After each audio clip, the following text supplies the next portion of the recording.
Hello friends, learn with the heart YouTube চ্যানেলে আপনাদের স্বাগত জানাই।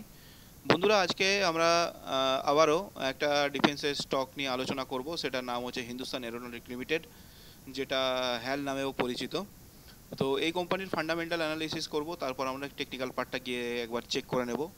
কোম্পানির মার্কেট ক্যাপ দেখুন একবার 3,17,106 কোটি টাকা। আর স্টকের পিই আছে 41.8, রিটার্ন অন ক্যাপিটাল এমপ্লয়েড আছে 38.9%।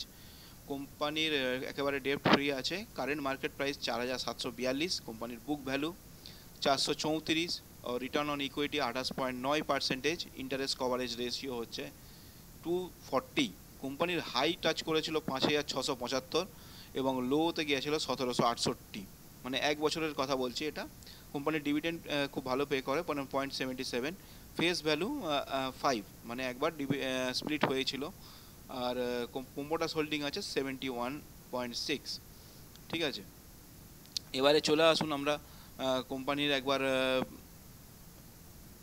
পিয়ার্স কোম্পানিগুলো দেখে নিন। ভারত ডাইনামিক, বিএমএল, এমটিএআর, পারাসডিপ, এই সমস্ত কোম্পানিগুলো আছে। এবার কোয়ার্টারলি রেজাল্ট দেখে নিই। কোয়ার্টারলি রেজাল্ট আমরা একবার আলোচনা করব। কোম্পানি এখনও অবধি কিন্তু জুন কোয়ার্টারের রেজাল্ট আউট করেনি। তো দেখুন, আমরা মার্চ কোয়ার্টারে একবার দেখুন। মার্চ 2023 থেকে মার্চ 2024-এ রেজাল্ট কন্টিনিউয়াসলি ভালোই হয়েছে। আর দেখুন, মার্চের সাথে ডিফেন্স স্টকের একটা বড় গুণ আছে যে যে মার্চ কোয়ার্টারে যখন সেল বেশি হবে, তার পরের কোয়ার্টারে কিন্তু সেল অনেকটা ডাউন হবে এবং ক্রমশ গ্র্যাজুয়ালি সেই সেলসটা বাড়তে বাড়তে বাড়তে বাড়তে আবার মার্চ কোয়ার্টারে গিয়ে ক্রমশ বাড়বে। তো কোম্পানি দেখুন, মার্চ 2023-এ অপারেটিং প্রফিট ছিল 3,242 কোটি টাকা এবং সেখান থেকে মার্চ 2024-এ 5,896 কোটি টাকা। তো অপারেটিং প্রফিটের মার্জিন একেবারে 26% থেকে 40% হয়েছে, মানে 14%-এর মতন ইনক্রিজ করেছে। নেট প্রফিট দেখুন, নেট প্রফিট হচ্ছে, আপনারা যদি দেখেন, নেট প্রফিট 2,841 কোটি টাকা ছিল মার্চে 2023-এ, সেখান থেকে মার্চ 2024-এ আপনার 4,292 কোটি টাকা। তো এখান থেকে পরিষ্কারই বোঝা যায় কোম্পানি ক্রমশ ভালো কাজ করছে এবং ডিফেন্স সেক্টরের একটা মনোপলি সেক্টর এটাকে আমরা বলতে পারি। এই কোম্পানি মেন যে কাজের সাথে যুক্ত আছে সেটা হচ্ছে এরা এয়ারক্রাফট আর হেলিকপ্টার বানায়, আর এয়ারক্রাফট মেনটেনেন্স, হেলিকপ্টার মেনটেনেন্সেরও কাজও এরা করে থাকে। এই কোম্পানি দেখুন, আমরা যেবারে দেখে নেব প্রোমোটার্স হোল্ডিংয়ের যে প্যাটার্নসটা, শেয়ার হোল্ডিং প্যাটার্নসটা দেখে নেব। কোম্পানির প্রোমোটার্স হোল্ডিং কিন্তু একটু কমিয়েছে, কারণ এটা স্বাভাবিক ব্যাপার। অ্যাজ পার সেবি রুল অনুযায়ী তোকে কমাতেই হবে। তো এখান থেকে দেখুন, আমরা এফআইআইএসও কিন্তু তার স্টেক কমিয়েছে, ডিআইএসও স্টেক কমিয়েছে, পাবলিক তার স্টেকটা বাড়িয়েছে। এরপরে আমরা কোম্পানির টেকনিক্যাল পার্টটা একবার চেক করে নেব। এখানে দেখুন, আমরা এখানে দেখুন কোম্পানির হাই টাচ করেছিল প্রায় 5,600-700-র কাছাকাছি। এইখানে একটা ভালো জিনিস আপনারা দেখতে পাবেন। দেখুন, আমরা 50 এক্সপোনেনশিয়াল মুভিং অ্যাভারেজ আর 100 এক্সপোনেনশিয়াল মুভিং অ্যাভারেজের একটা কত বড় গুণ আপনারা দেখতে পাচ্ছেন।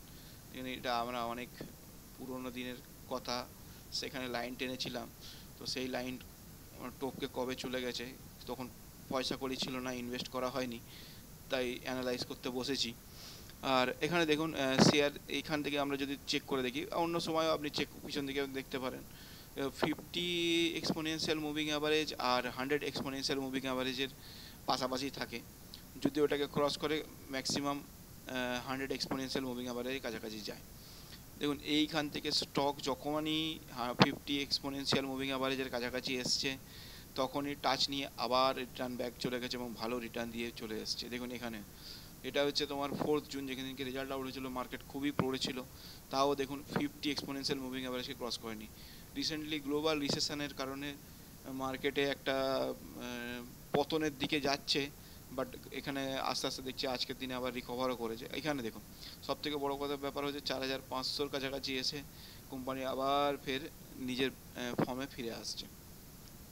তো এখানে আমরা একবার দেখে নেব, যদি এই জায়গাটাও একটা সাপোর্ট ও মানে রেজিস্ট্যান্স বলতে পারেন, এখান থেকে আবার টাচ নিয়ে ফিরে আসতে পারেন। বাট 100 এক্সপোনেনশিয়াল মুভিং অ্যাভারেজকে ক্রস করা একেবারেই আমার মনে হয় না পসিবল হবে, কারণ এটা অত্যন্ত গুরুত্বপূর্ণ একটা সাপোর্ট জোন।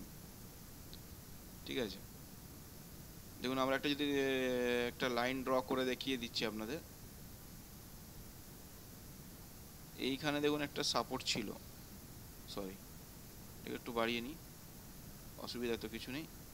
এখানে একটা সাপোর্ট ছিল মানে 4800, যখনই এটাকে ক্রস করলো তখনই এটাকে রিটেস্ট করার চেষ্টা করতে এলো। এখন বর্তমানে এইখানে একটা লাইনের সাপোর্ট নিয়ে আবার ফের ওঠারও চেষ্টা করছে। তো এখানে একটা স্ট্রং সাপোর্ট হয়ে গেল 4476, আর এখান থেকে একবার রিটেস্ট করে ব্যাকে আসতে পারে। আবার এখান থেকে যদি করে কোম্পানির একটা দারুণ মোমেন্টাম হবে। অল টাইম হাই তো রয়েছেই, অল টাইম হাই এখানেই আছে, এটাকে যখন টাচ করে বেরিয়ে যাবে তখন আরও বেশি প্রফিট হয়তো হলেও হতে পারে। ধন্যবাদ।